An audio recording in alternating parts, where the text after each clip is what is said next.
Да, такие препятствия у нас здесь. Это стандартная ситуация, да? В это время? Постоянно в это время, оно все время так и есть.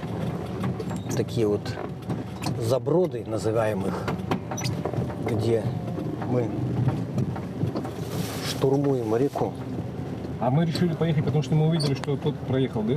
И... Ну, дорога накатанная, надо все-таки смотреть на те места, где у нас есть более-менее накатанные, ну, по крайней мере, видно, что машины проезжают. И мы сейчас здесь вот поныряем немножко, похлюпаемся и выйдем. Конечно, многим неопытным ребятам очково это нырять в такие вещи, но другого выхода нету. А как тут надо? Да, немножко сейчас газку, вот сейчас, чтобы подняться. Опа, вот здесь, видишь, у нас этот жезлобок такой промойно, чтобы нам было все, мы выехали. Это вот самое такое. Вот, да, про которые все говорят, что там плохо. Вот, ребята, вот здесь, кстати, недалеко есть наскальные рисунки. Вот, прям буквально недалеко от деревни, живописные такие места красивейшие. Когда мой дед уходил на войну, на Вторую мировую войну, он вышел на берег деревни Исид и сказал, глядя сюда, на эти горы: прощайте, Исидские горы. Но он вернулся с войны, и я не понимал, зачем, почему он к горам обращался. А сейчас, когда ты едешь и смотришь на эти красоты, вот именно на ландшафт, конечно, понимаешь, что вот это притягивает. Вот этот патриотизм в компоненте привязанности к местности, к малой родине и так далее. Мы сейчас будем подъезжать к Чуран-деревне. Там было 4 улицы. Я пешком там ходил, смотрел остовы домов. У меня есть схема, как там были дома. В Чуран-деревне был первый род Федоровых. И там даже улицы были Федоровы, Петровы. Когда я начал приезжать сюда, поставил часовню, верстовой стол, с сельчанами общался. Мы приезжали с отцом Сергием в конце 90-х годов, мы крестили людей здесь. С этого улуса, с этой деревни мой пращур уходил на русско-турецкую войну. С этой земли мой пращур, прадед, уходил на Первую мировую войну. Был в плене 9 лет. И вернулся и начал здесь строить конные грабли. Мой дед, кавалер Ордена Славы, уходил тоже с этой деревни, с Исид, на войну. И поэтому для меня вот это все очень ценно. Ценность знания своего рода, ценность почитания этому роду и ценность то, что ты носишь фамилию рода. Это не твоя фамилия, это фамилия твоего рода, и ты должен об этом знать. Вот в этом и заключается, мне кажется, патриотизм. Патриотизм о том, что ты знаешь ценность той земли, на которой ты живешь. Соответственно, ты ее должен, эту землю, охранять, оберегать.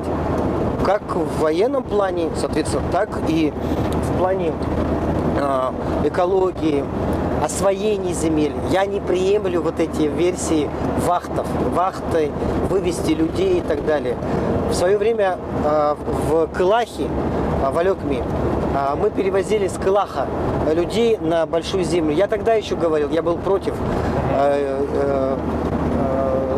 Сидорова Елизавета Гавриловна простит меня, что я не голосовал за это. Но я знаю почему. Потому что прошло почти 20 лет, ну чуть меньше. И люди все равно в Кылахе живут. Они живут на этом острове в Алекме, потому что это их родная земля. Это их корни там держат.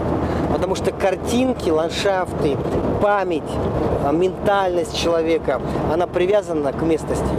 Я понимаю людей, которые говорят о том, что они хотят быть людьми мира. Да, просто у вас нету привязки к тому, что является Родиной. Ну, вещи понятие.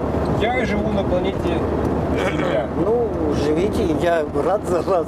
Но я живу там, где мне близко к сердцу, и моя ментальность здесь находится. Я даже могу рассказать о запахах, которые бывают весной здесь, летом. Как хивус дует с гор, это один запах с распадков. И как дует южный ветер, как вот эти горы, они краснеют от зарева солнца при заходе солнца. Видишь, вода выступила. И даже здесь у нас с тобой будет некоторое приключение. Видишь, мы идем по наледи. Вот оно началось. Да, вот это своеобразная, своенравная река. Выброс дает боковая речка. Так, здесь мы с тобой, наверное, нахлюпаемся, поэтому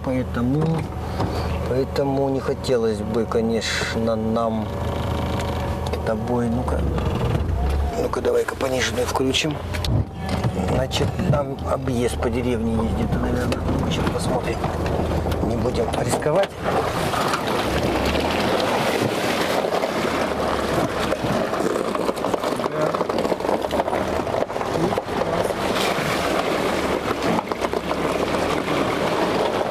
Да, машина разворачивается здесь и пойдут по берегу. Но это и хорошо. Мы заедем как раз в деревню. Вон, видишь, трубы дымят. Это наша деревня. Мы сейчас по наледи не поедем, потому что в ночь риски нам не нужны, ночные.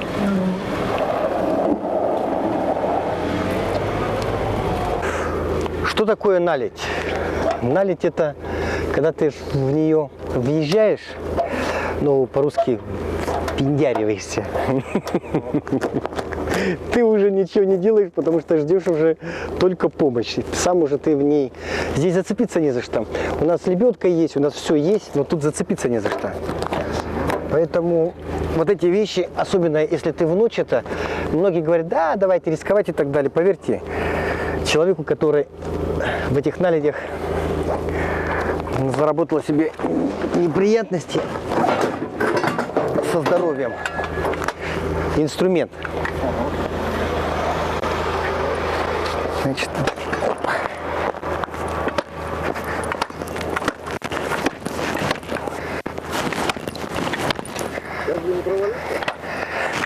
для этого мы делаем такие жесты.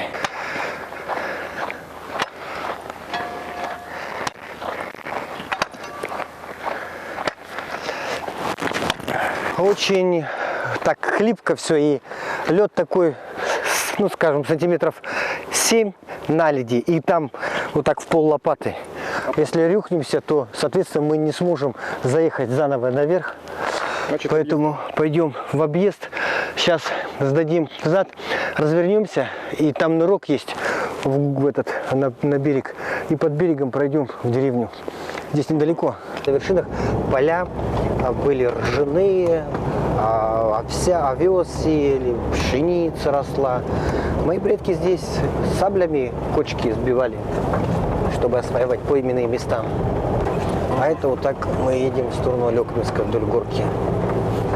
Сосновые бары, чистый воздух, еловые вот такие прям палестины ельника, красивейшего ельника. Тут елочки, которые на Новый год собирают, тут посмотри, прям вообще вот как нарисованные. Вот она, дуга ямщицкая стоит. А верстовой столб вон чуть-чуть подалее. Вон подалее. Вон.